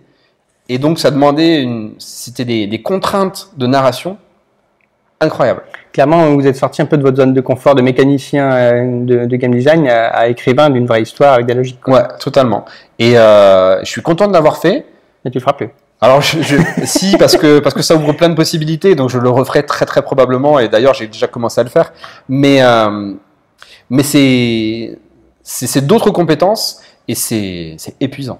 Alors du coup, dans cette boîte de Welcome to the Moon, on a des grilles, 8 grilles, on a les cartes actions, comme d'hab, mais on a aussi un énorme paquet de cartes qui vont être dévoilées au fur et à mesure de cette campagne narrative. Ouais. On va jouer sur plusieurs campagnes finalement, parce que c'est pas une campagne dans laquelle tu découvres tout. Il va falloir jouer la campagne, puis rejouer la campagne, puis rejouer la campagne. Donc en gros, il faut se taper pas 8, mais 16, 24 parties avant d'aller gratter toute cette campagne narrative que vous avez créée. Et du coup, moi qui ai fini déjà la première campagne et qui suis en train d'entaquer la deuxième, eh ben, dans toute cette première campagne, eh ben, on n'est pas allé chercher les petites cartes de ce paquet mystère. Et c'était super frustrant en disant, attendez, mais ils ont créé 100 cartes pour aller chercher des trucs cool, et j'ai pas touché encore. Quand est-ce que ça vient? Et après, dans cette deuxième campagne, on commence à y accéder et on trouve ça intéressant. Mais pourquoi ce choix d'avoir créé un gros paquet de cartes super cool qui vont twister le jeu, mais pas y donner à manger pendant toute la première campagne? Alors, ça a été une grosse interrogation en termes éditorial, parce que, en effet, il y a la crainte que les gens fassent cette première campagne et n'aient pas l'impression que leur choix ait un impact. C'est ça. C'est voulu. En fait, la logique est que dans la boîte, il y a 8 feuilles avec 8 règles différentes. Et on ne veut pas imposer aux joueurs de découvrir à la fois les règles de la feuille et des règles qui vont modifier cette feuille. On veut qu'ils puissent découvrir la feuille pure et qu'ensuite ils modifient cette feuille et qu'ils fassent « Ah oui, on peut la modifier comme ça ». Et il y avait deux possibilités. Soit on disait aux gens bah, « Vous jouez individuellement chacune des feuilles et quand vous êtes prêts, vous vous lancez dans la campagne et tout va changer. » Ou alors on incorpore la découverte des 8 feuilles dans la trame narrative. Et on est parti sur ça, on s'est dit les gens ils vont vouloir découvrir le jeu et absorber les 8 feuilles, même si les règles elles sont pas très compliquées. Pour les gens qui ont joué à Welcome, il y a à chaque fois un gros changement, mais c'est pas non plus en termes de difficulté, ça reste à peu près du niveau de Welcome, c'est pas très compliqué. Mais on s'est dit, ils vont découvrir chaque feuille, et déjà découvrir chaque feuille, normalement en termes d'expérience ludique, ils vont quand même découvrir quand même pas mal de choses, et on leur donne à manger. C'est pas comme si on leur proposait de jouer 8 fois la même expérience, enfin, sans critiquer. Un de mes jeux préférés, c'est Pandémie Legacy, une claque ludique incroyable. Il n'empêche que tu fais 12 parties. J'ai fait 16 ou 18 parties, c'est quand même structurellement la même chose, c'est le même jeu. Là, on propose 8 expériences de jeu totalement différentes, avant même de pouvoir penser à changer quoi que ce soit. La partie campagne, c'est quand même aussi les 8 feuilles différentes. Et on voulait pas submerger les joueurs d'informations. Et du coup, on a construit, il y a plusieurs boucles, je raconte pas l'histoire, mais il y a plusieurs boucles narratives qui vont faire qu'on va revenir au début et qu'on va là commencer à modifier les feuilles pour faire quelque chose dans l'histoire. Et c'est à ce moment-là où les gens vont pouvoir modifier le jeu. On a quand même pensé aux joueurs en précisant dans les règles qu'on trouvait bien que c'était la meilleure solution, c'était de découvrir la campagne en suivant le scénario d'introduction qui ne modifiait pas le jeu.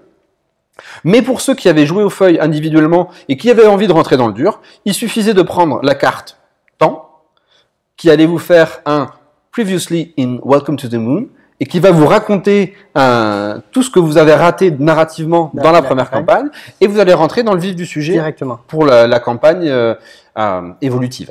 Le pseudo-legacy. Le pseudo-legacy. C'est pas un legacy parce que c'est pas définitif. Il n'y a pas de destruction matérielle, mais il y a de l'évolution de règles et de matériel. Voilà. Et du coup, on trouvait que c'était la manière la plus élégante d'introduire les 8 feuilles, mais de permettre à ceux qui voulaient rentrer dans la partie évolutive directement, sans leur faire perdre le fil de l'histoire.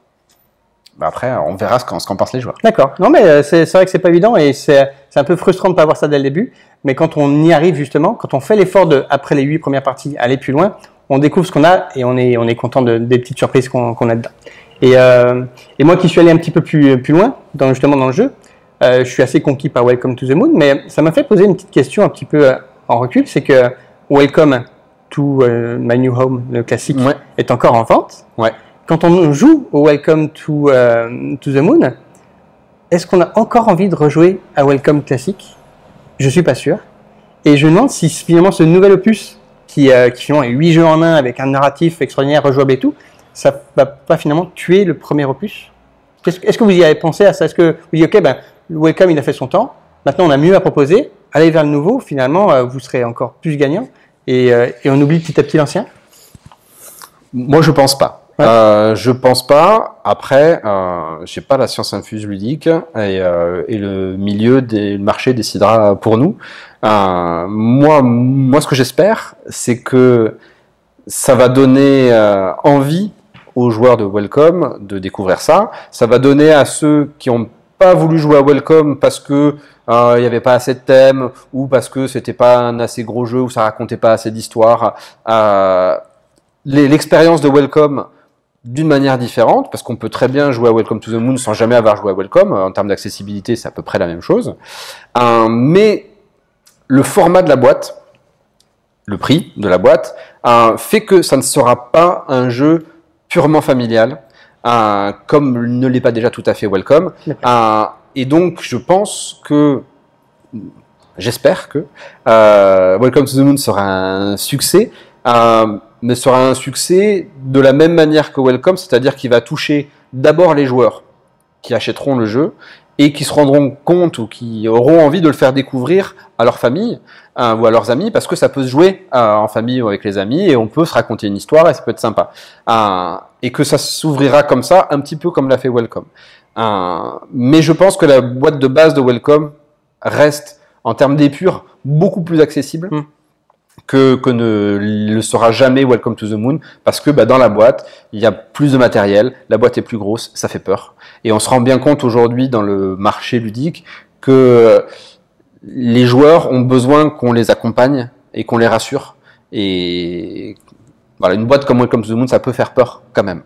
Ok, donc les deux jeux peuvent cohabiter à ton avis parce qu'ils ne sont pas exactement la même offre? Non, mais après, si Welcome to the Moon se vend aussi bien que Welcome, ça me va. Hein. Pourquoi pas? Je suis preneur. Et si ça remplace, ça m'ira aussi. Je pense pas, mais ça m'irait. On va continuer avec quelques questions précises sur Welcome to the Moon, justement. Welcome, normalement, c'est un paquet de feuilles à cocher. Ouais. Il est passé où? Il a disparu. On s'est quand même posé la question. Ouais, j'imagine, parce qu'il y a quand même un impact là-dessus. C'est parce que Welcome et Welcome to Las Vegas, on pouvait jouer à 50 en même temps. On grillait le paquet, mais on jouait à 50. Maintenant, on tombe à 6 personnes, parce qu'il n'y a que 6 Velleda et 6 feuilles amplifiées dedans. Ouais. C'est un choix qui a dû être un peu impliquant par rapport à l'édition. Ouais, alors, le nombre de joueurs, ça s'est réglé assez vite. Parce que même s'il y avait eu des feuilles papier, ça n'aurait pas été de 1 à 100.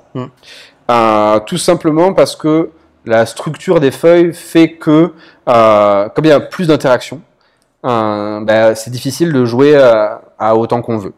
Et il faut bien admettre que l'argument de vente Welcome, on peut le jouer de 1 à 100, c'est un super argument de vente. Ça a aidé Welcome à non plus pouvoir, mais très honnêtement, Je joue pas souvent à 100. c'est du blabla. Ça a beaucoup aidé à la mise en avant du jeu parce qu'il y a eu des parties à la Gen Con avec 250 personnes qui ont joué. Enfin, c'était des trucs de fou, assez incroyable. Pour moi, en tant qu'auteur, c'est un plaisir de fou. Mais dans la vie de tous les jours, les gens, ils jouent à Welcome entre 1 et 8.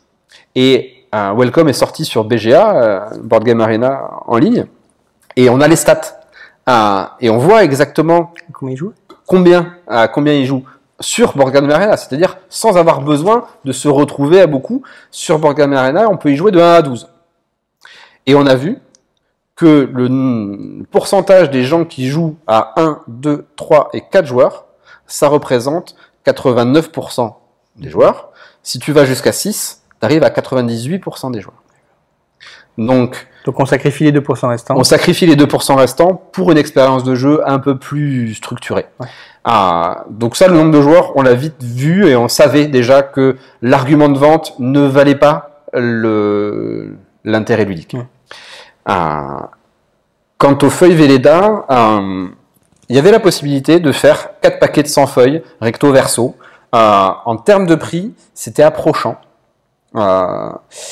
Et on est parti sur du Velleda. Alors contrairement à ce que beaucoup de gens vont dire, pas du tout pour des raisons écologiques. Il y a beaucoup de gens sur Internet qui disent « Ah, mais c'est affreux, les jeux à cocher où c'est des feuilles que l'on jette, ça pollue, c'est gâché, etc. » Je suis pas expert en écologie, mais à mon avis, le plastique utilisé pour faire les feuilles Velleda et l'encre utilisée pour les feutres qui sont en plastique, ça doit pas être moi, je pense que c'est pas une bonne chose écologiquement. On essaye, hein, la boîte elle est produite dans une usine écologique, éco-conçue, éco-produite avec des encres écologiques. En Europe. En Europe, alors, on fait tout ce qu'il faut pour la rendre la plus écologique possible. Mais le passage du papier au Velleda n'a pas été dicté par le côté écologique. Il a été poussé par le mode campagne, parce que dans le mode campagne il y a des éléments de jeu que je préfère pas dévoiler, qui impliquent d'avoir des feuilles Velleda sur lesquelles on écrit avec des feutres Velleda. Oui, je comprends en effet. Et cette contrainte-là, elle était tellement forte mécaniquement que les solutions qu'on pouvait trouver avec du papier étaient trop compliquées, infaisables. Et donc on est parti sur du Velleda avec du coup pour 6 joueurs, 24 feuilles Velleda recto verso. Du coup, on a pu voir que ce projet, entre la création des premières grilles, puis des autres grilles, puis le mode campagne et la narration et tout, c'est un projet énorme. Combien ça te prend de temps du début à la fin? Au début, tu es tout seul dessus, puis rajouter Alexis. Et pour finir ce projet, ça représente combien de temps de ta vie? 2 ans. 2 ans? Mais 2 ans, presque plein. Ouais. C'est-à-dire que tu mélanges ton temps perso en tant qu'auteur et ton temps pro en tant que membre de cocktail, de Blue Cocker, on va y revenir. Ouais, en fait, je me suis arrêté grâce aux revenus de Welcome à la mi-2019, au moment où on commençait à travailler sur Welcome to the Moon.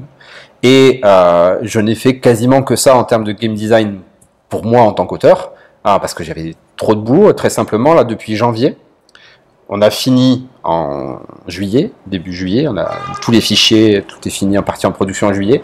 De janvier à juillet, je n'ai fait que du Welcome to the Moon, tous les jours, pour que ça soit prêt.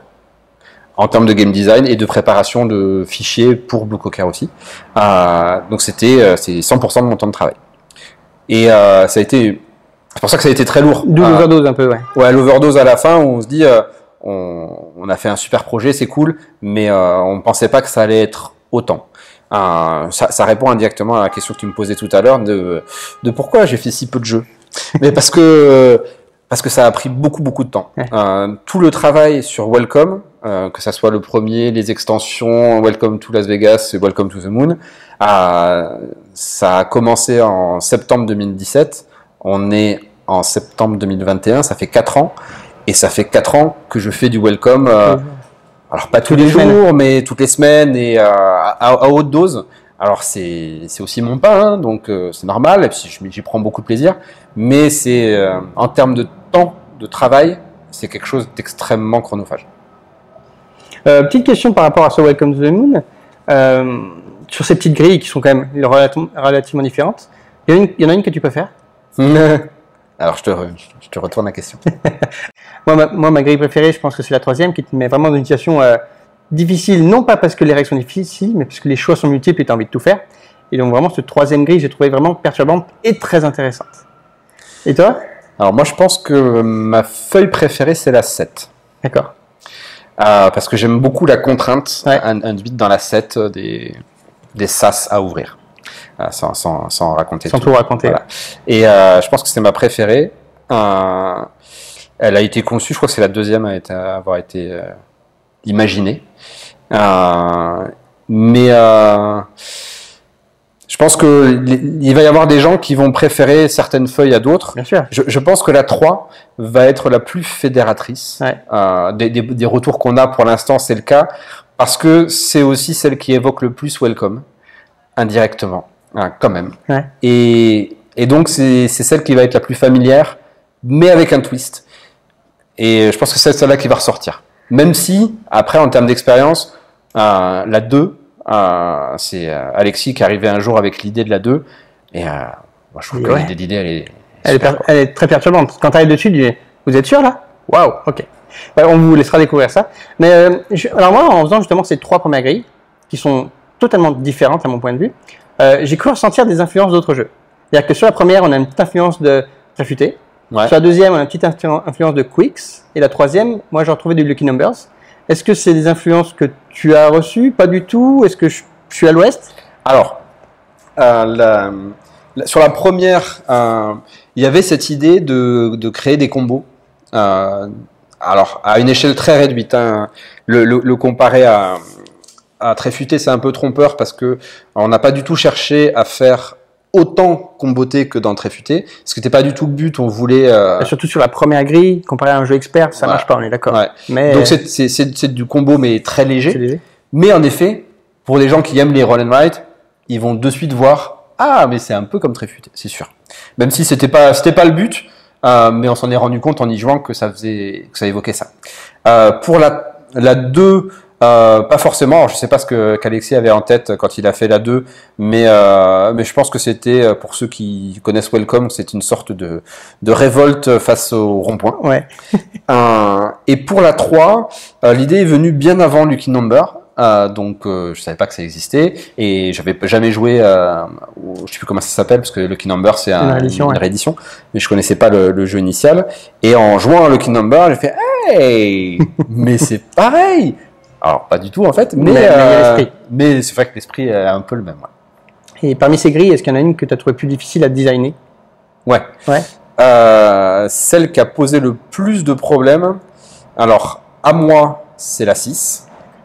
Parce que l'équilibre était pas facile entre le moteur de jeu qu'on voulait créer et sans que ça soit trop punitif pour les joueurs ou trop facile, il fallait que ça soit impactant. Alors je ne peux pas raconter ce qui se passe, mais il fallait pas que ça soit trop impactant ni pas assez impactant. Et donc de trouver l'équilibre, ça a demandé des dizaines et des dizaines de variations de la feuille pour trouver la bonne solution. Donc celle-là, ça nous a demandé beaucoup de travail, ça a rendu folle Anne quand il a fallu illustrer. Et la plus dure pour Alexis, ça a été la 8, parce qu'Alexis a fait le mode solo à peu près tout seul sur Welcome to the Moon, donc c'était beaucoup de boulot pour lui aussi. Et pour ceux qui joueront à la 8, sans y jouer en solo, ils pourront se poser la question comment on joue en solo à la 8 on est d'accord. Comment c'est possible? Et donc là, il a pas mal galéré pour arriver à trouver la solution. Du coup, on n'a pas tellement parlé d'illustration encore. Ouais. À quel point Alexis a été impliqué dans le développement de ce jeu? Alors, énormément. À tel point que on s'est mis d'accord sur le fait que il y aurait plus jamais de Welcome et qu'elle serait enfin libérée et qu'elle aurait l'esprit tranquille et qu'elle pourrait partir à la retraite. Parce que ça a été très dur pour elle. On lui a fait subir des choses qu'on ne doit pas faire subir à un illustrateur parce qu'elle était très impliquée. Et on a essayé de lui mâcher le travail. Alexis a une formation de graphiste. Et on se doutait bien que tout ce qu'on proposait, tout ce qu'on demandait à Anne de faire en termes d'illustration et d'organisation des feuilles, c'était très compliqué. Moi, j'ai pas cette formation-là. Et du coup, pour faire simple, moi, mes feuilles de Welcome to the Moon en proto, c'est une feuille A4 et je remplis ma feuille A4 de ce que je veux et je me soucie pas de où ça va, comment ça rentre. Et c'était bien gentil pour Welcome, mais pour Welcome to the Moon, avec toutes les contraintes que ça impliquait, il fallait structurer un peu plus. Et donc Alexis a repris chacune des feuilles et les a pré-illustrées, sans mettre d'illustration, mais a organisé la feuille pour donner un cadre en format 19 par 19, vraiment avec les éléments à peu près au bon endroit, pour pré-mâcher un peu le travail pour Anne, pour éviter de la submerger devant le travail. Ouais. Et ensuite, Anne a pris chacune des feuilles et nous a fait des propositions et nous a montré que parfois nos intuitions n'étaient pas les bonnes dans l'organisation. Et c'était très frustrant pour Anne parce que les 8 feuilles, ça reste on ne le dit pas à voix haute, mais ça reste 8 feuilles Excel avec très peu de possibilités d'illustration pour elle. Ouais. C'est très très contraint. Et pour une illustratrice, c'est pas un plaisir énorme. Sur la feuille 6, si vous regardez, elle a eu droit à peu près ça comme espace pour mettre une illustration à elle. Le reste, c'était des contraintes. Et donc, on lui a mis beaucoup de contraintes et elle a été particulièrement patiente avec nous. Et elle a fait un boulot incroyable. Quand tu vois mon proto, la feuille à peu près propre d'Alexis, et puis le truc d'Anne, tu fais « Ah ouais !» C'est assez impressionnant ce qu'elle a réussi à faire, mais le travail, il est énorme. C'est presque 8 welcome à illustrer. Les cartes, il y en a plus de 200. Et puis il y a des cartes qui sont très différentes les unes des autres. Il y a 8 feuilles qui sont différentes, mais il y a besoin d'une structure, d'une cohérence ergonomique sur toutes les feuilles, qui a demandé une attention de tous les instants. Elle a passé beaucoup d'heures à travailler dessus pour être sûr que à la fois chaque feuille en elle-même soit individuellement belle, ergonomique, fonctionnelle, et qu'il y ait une cohérence sur les 8 feuilles. Pour ceux qui chercheront, sur chaque feuille, il y a un petit indice sur la feuille d'avant, un rappel de la feuille d'avant, et il y a un indice sur la feuille d'après. Alors, il se voit. Donc, c'est du bon boulot, vu qu'il se voit pour les gens qui jouent. Et du coup, voilà, ça faisait beaucoup de boulot pour Anne, et on la remercie du fond du cœur. Merci Anne d'avoir tenu. Et c'est pour ça que là, on ne parle pas de Welcome 4, elle n'est pas au courant, elle ne sait pas que ça va avoir lieu, personne ne le sait, et on va lui épargner le traumatisme. C'est ça, on a dit on arrête. Moi, Alain Ballet, le directeur de Blue Cocker, m'a dit que c'est la fin de la trilogie. Ouais, donc il n'y a pas de suite. Non. Jusqu'à ce qu'il y ait un 4e, mais pour l'instant, il n'y a pas de suite. Il n'y a pas de suite. Et l'idée, c'est même pas de faire d'extension, parce que tout est là, finalement. Là, c'est comme s'il y avait que des extensions à l'intérieur. En termes de quantité de jeux, honnêtement, il n'y a pas besoin d'extension. Là, c'est calculé pour que tu puisses faire 70 parties de Welcome en campagne, Welcome to the Moon, sans jamais avoir la même modification. Donc, quand les gens auront fait 8 parties vanilla sans modification, puis 70 parties avec chaque fois une modification, je pense que s'ils arrivent à faire ça, ils auront eu... Ils en auraient eu pour l'argent. Ouais, c'est ça. Donc, normalement, pas d'extension prévue, pas de 4 prévu, parce que là, on arrive au bout de l'histoire. Et moi, il me tarde de faire autre chose que Welcome aussi, parce que c'est super, je me suis éclaté. Si on me laisse y jouer encore, sûrement j'y jouerai. Mais là, j'ai aussi envie de faire autre chose. Si on te défie, ça va te titiller quand même. Bien sûr. Mais parce que au fur et à mesure, on s'est rendu compte avec Alexis que le jeu est... c'est un bac à sable en fait. La mécanique centrale, elle est tellement flexible que tu peux lui faire plein de trucs et plein de trucs différents. Et du coup, en termes de game design, c'est un vrai plaisir, quoi. Donc on l'a dit, tu es mi-auteur de jeu, mi-éditeur finalement, ouais. Parce que tu as intégré l'équipe de Blue Cocker. Finalement, comment ça s'est passé cette intégration? À quel moment Alain Albellet, plutôt que de se servir de toi en tant qu'auteur, se dit tiens, je vais l'intégrer complètement à l'équipe? Alors, je pense que ça s'est passé à une concomitance d'intérêt à un moment donné. Moi, je me suis arrêté d'être enseignant, je me suis mis en disponibilité pour des raisons extérieures au monde du jeu. En septembre 2019, j'avais besoin, même si Welcome fonctionnait, j'avais besoin d'une sécurité financière. Et Alain avait besoin d'aide pour développer Blue Cocker, parce qu'avec Welcome et tout ce qu'on faisait derrière, ça faisait plus d'1 an ou 1 an et demi qu'il n'avait pas réussi à trouver du temps pour faire autre chose que du Welcome. Et donc il y avait plein de projets qui traînaient et n'arrivait pas à avancer, il n'arrivait pas à avancer tout seul dessus parce que il était tout seul et que Welcome ça prenait trop de temps pour lui permettre de faire autre chose que ça. Et du coup, finalement, lui avait un intérêt à m'intégrer. Moi, j'avais un intérêt à venir travailler pour lui parce que déjà, je l'aime beaucoup et oui, je l'aime beaucoup. Et puis, moi, j'avais envie d'apprendre plein de choses du côté éditeur. J'étais très curieux d'apprendre. Je connaissais comment fonctionnait Alain. Je savais sur quoi il travaillait, ses besoins. Donc c'était assez logique que je vienne travailler pour lui.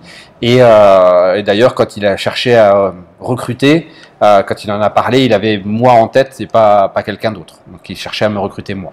Du coup, il t'a recruté pour faire du Welcome ou pour faire autre chose aussi? Il m'a recruté pour faire autre chose.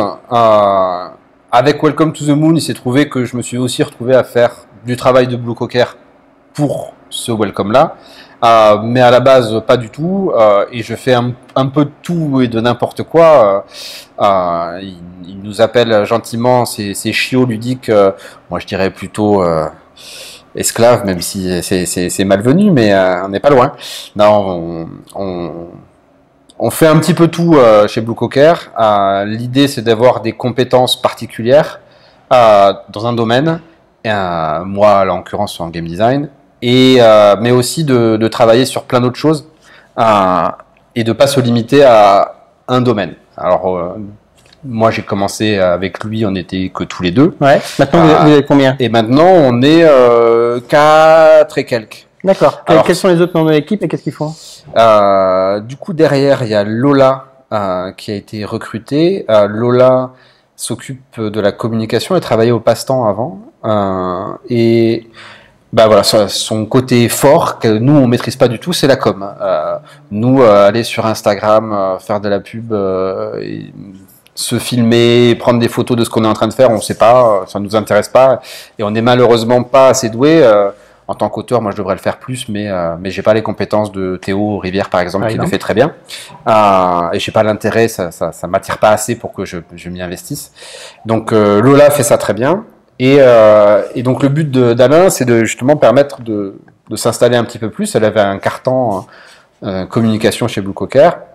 Elle est passée à un mi-temps parce que maintenant elle est aussi devenue chef de projet sur un nouveau projet Blue Cocker, et ça lui permet de se concentrer sur sa tâche principale, mais aussi d'apporter sa vision des choses sur un autre domaine. Donc il y a Lola, en plus il y a Natacha qui nous a rejoint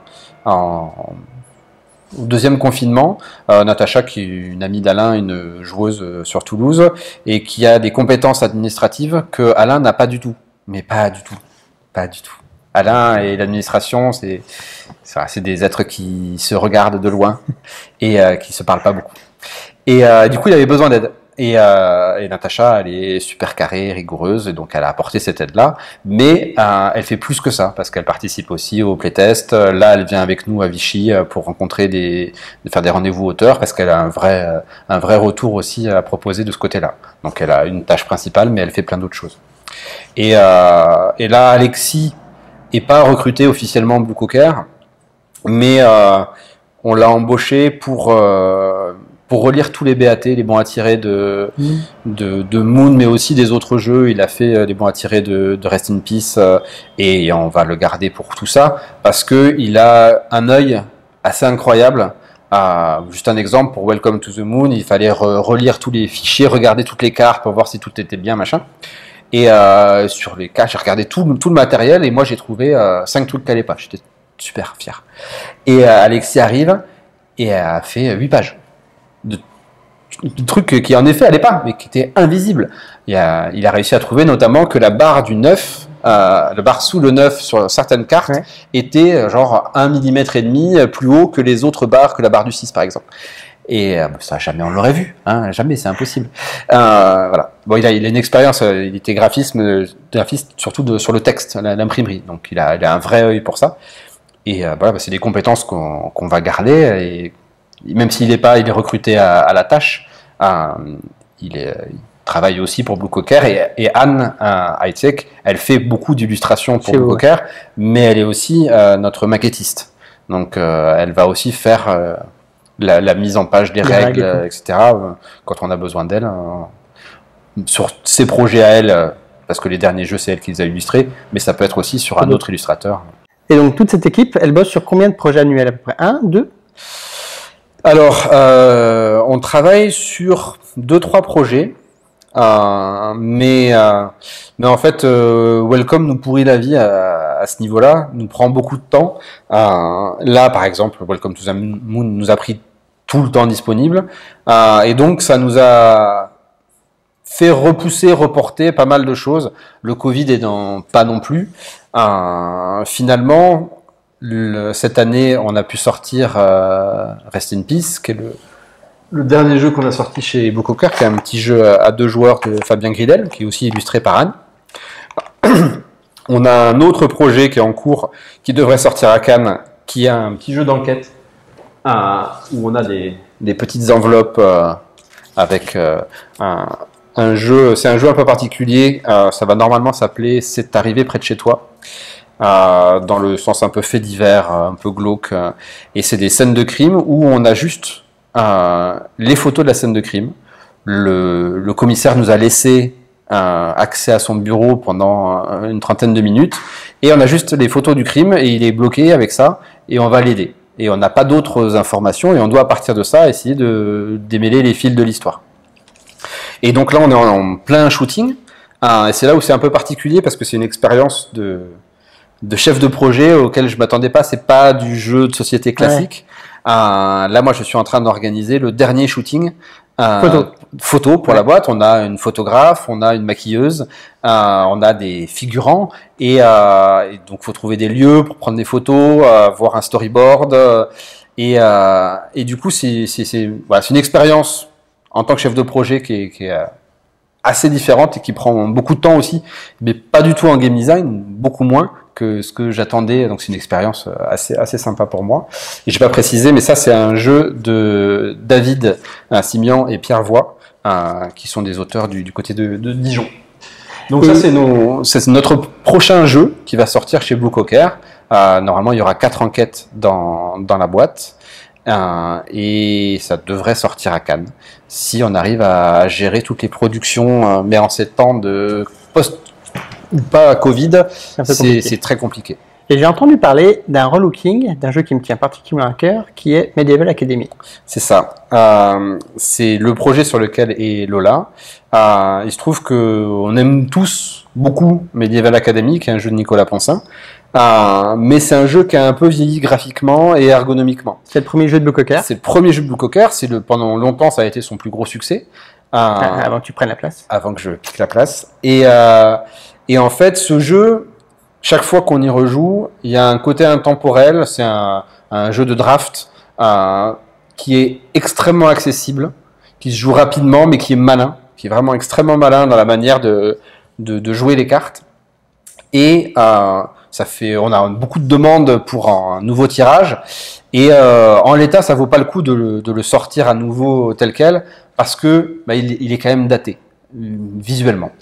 Et du coup, Lola a pris la charge de la direction artistique et on est en train de refaire un nouveau Medieval Academy avec d'autres illustrations, une autre ergonomie, tout en gardant le cœur du jeu intact. Il n'y a pas de modification de gameplay en soi, à part un certain dépoussiérage. Mais par contre, on va refaire complètement le look du jeu et l'ergonomie du jeu pour la ressortir normalement fin 2022. Donc 2022. Ouais, 2022, normalement, on aura C'est arrivé près de chez toi à Cannes et on va dire pour Noël le nouveau Medieval Academy. Et puis on travaille sur d'autres projets. Il y a un autre jeu de Fabien Gridel qui est en développement, qui était à la base un jeu de joueurs, mais on a découvert Fabien a découvert un jeu par équipe 2 contre 2 qui est assez fort, et donc ça deviendra probablement une boîte de 4. Là, il y a un thème pourri sur le western qui marche pas bien, mais Fabien est pas connu pour son amour pour les thèmes, donc on va changer le thème. On sait pas encore ce que ça va être, on verra. On n'a pas d'illustrateur, on n'a rien de tout ça, mais le jeu est suffisamment avancé en termes de développement pour savoir qu'on va le faire. Quand est-ce qu'il sort, on ne sait pas. Ça va dépendre aussi des disponibilités de chacun. Parce que maintenant que moi j'ai fini avec Welcome to the Moon, je vais être un peu plus disponible. Normalement, c'est arrivé près de chez toi. Ça devrait arriver à son terme vers Cannes. Mais il y aura peut-être des extensions parce que c'est des jeux à scénario, donc il y en aura peut-être d'autres à faire. Pardon, on verra avec les auteurs s'ils arrivent à sortir ce qu'il faut. Donc ça, c'est les choses qui sont prévues, qui sont sûres qui vont arriver. Et puis on travaille avec d'autres auteurs sur des projets à un peu plus long terme, des projets où il y a beaucoup de travail, notamment pour satisfaire la marotte d'Alain dont je parlais tout à l'heure, qui est des jeux par équipe asymétrique de gestion. Là, on en a un qui avance bien et à voir jusqu'où on va arriver sur celui-là. Et puis, j'en profite pour faire un appel parce que, amis auteurs, amis autrices, c'est le moment de me contacter pour le prochain jeu Blue Cocker début 2023. On n'a plus rien après ça. On a été un peu occupé avec Welcome to the Moon. Donc maintenant, je vais me replonger dans le sourcing qui fait partie de mes attributions. Et il faut que je trouve la perle rare. Il y en a une qui m'est passée sous le nez il y a quelques mois un jeu de Romain Catergian qui s'appelle Les Royaumes déchirés en prototype et qui est génial. Ça a été signé, hein, donc j'espère que l'éditeur en fera un super boulot parce que c'était vraiment bien.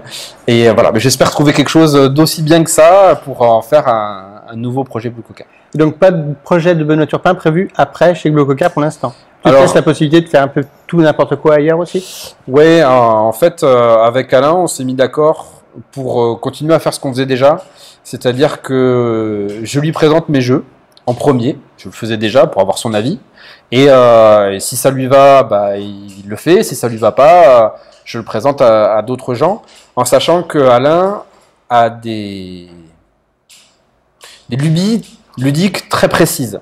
C'est-à-dire qu'il y a des choses qu'il a envie de faire, il y a des choses qu'il n'a pas envie de faire.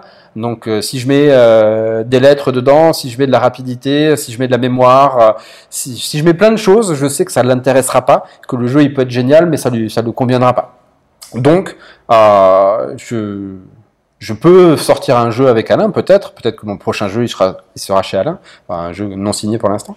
Mais c'est pas du tout, je suis pas, tous mes jeux ne sortiront pas chez Alain parce que c'est pas dans son intérêt, il a pas envie de sortir mes jeux à moi et j'ai pas envie de sortir tous mes jeux chez Blue Cocker parce que ça correspond pas forcément à la ligne éditoriale de Blue Cocker et que moi j'ai des envies très larges en termes de game design, j'ai envie de faire un peu tout et beaucoup plus que ce que Blue Cocker a envie de faire. Donc maintenant que le projet Welcome to the Moon est terminé, le gros bloc est passé, tu vas pouvoir avoir un peu plus de temps pour faire tes propres jeux ou d'autres jeux avec des co-auteurs et de pouvoir un petit peu faire la promotion. Qu'est-ce qui nous attend de toi en tant qu'auteur?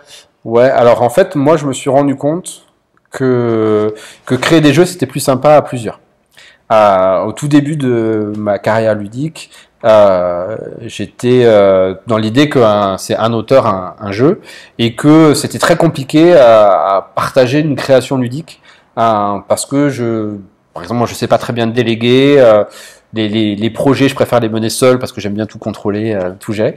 Et puis, en fait, au fil du temps, je me suis rendu compte que c'était beaucoup plus sympa de le faire avec les autres et que c'était beaucoup plus efficace d'avancer ensemble plutôt que moi galérer dans mon coin et puis demander de temps en temps à faire des playtests aux potes.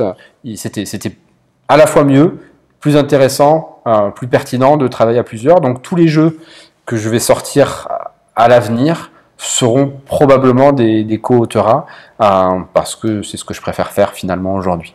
Donc tu es venu avec quelques trucs, est-ce que tu peux nous présenter un petit peu tes futures sorties? Alors j'ai des jeux qui datent des projets qui datent d'il y a quelques années et qui sortent tous à peu près en même temps à cause du Covid ou du développement et donc j'ai une grosse actualité qui arrive là dans les mois à venir. En plus de Welcome to the Moon, je vais avoir en octobre 2 autres jeux qui vont sortir. Je vais avoir un jeu très différent qui s'appelle Mes Amis sont, qui est un jeu avec Romaric Gallonier, l'auteur de Profiler, chez Le Droit de Perdre. Donc c'est un jeu d'ambiance qui est basé sur l'autocomplete des moteurs de recherche. D'accord. Tu finis les phrases? Ouais, quand tu fais une recherche sur un moteur de recherche, il a tendance à te proposer de finir ta phrase pour toi en fonction de ce que les gens ont cherché. Ouais. Et nous, on a cherché pour les gens et on a essayé de regarder ce que les gens pensaient chercher sur Internet. Et il va falloir essayer par équipe, tous ensemble dans un brouhaha joyeux, essayer de retrouver ce que les gens cherchent sur Internet et faire ressortir aussi par là même tes propres images de ce que pensent les gens, des propres préjugés. Et donc c'est un jeu d'ambiance assez marrant. Fun et tout. Voilà.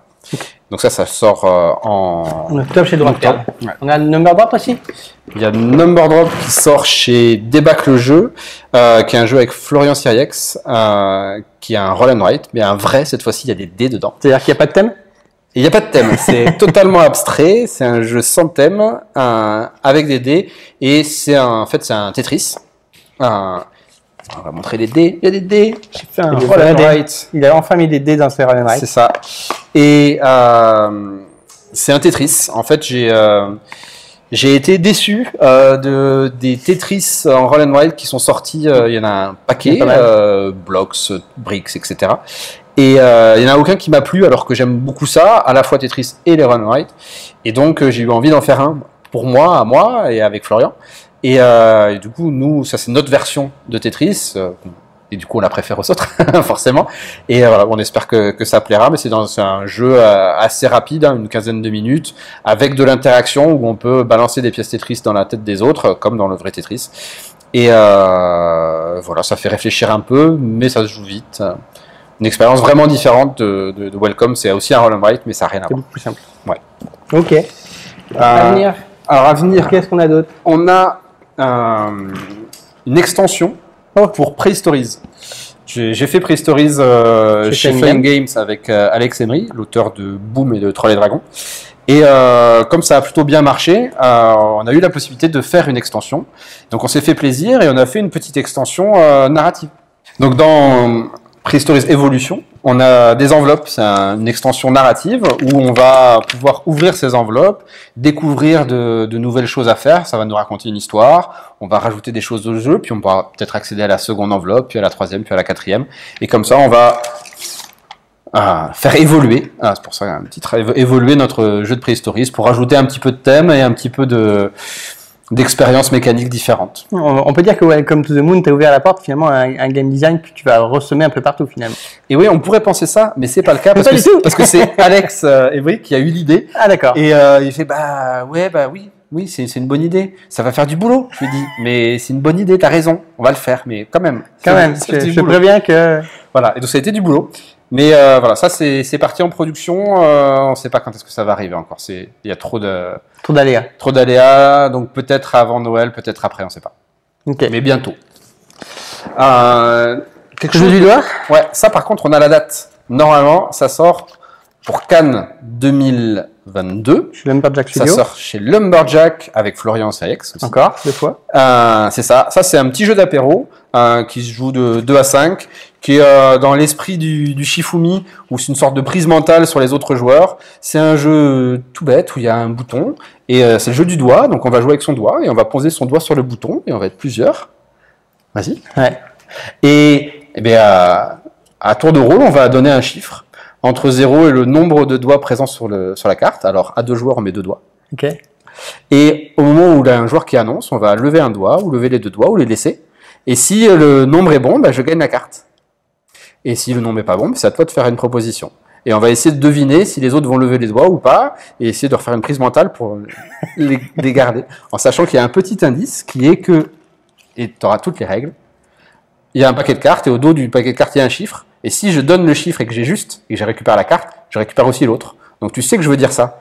Mais si tu sais que je veux dire ça, est-ce que je vais dire ça ou est-ce que je vais pas le dire? Ok. Et voilà. Et c'est un petit jeu d'apéro. Ambiance avec ou sans alcool? Ouais, okay. Exactement. Et ça marche très bien et ça sort dans pas longtemps et on en fera plein d'apéros avec.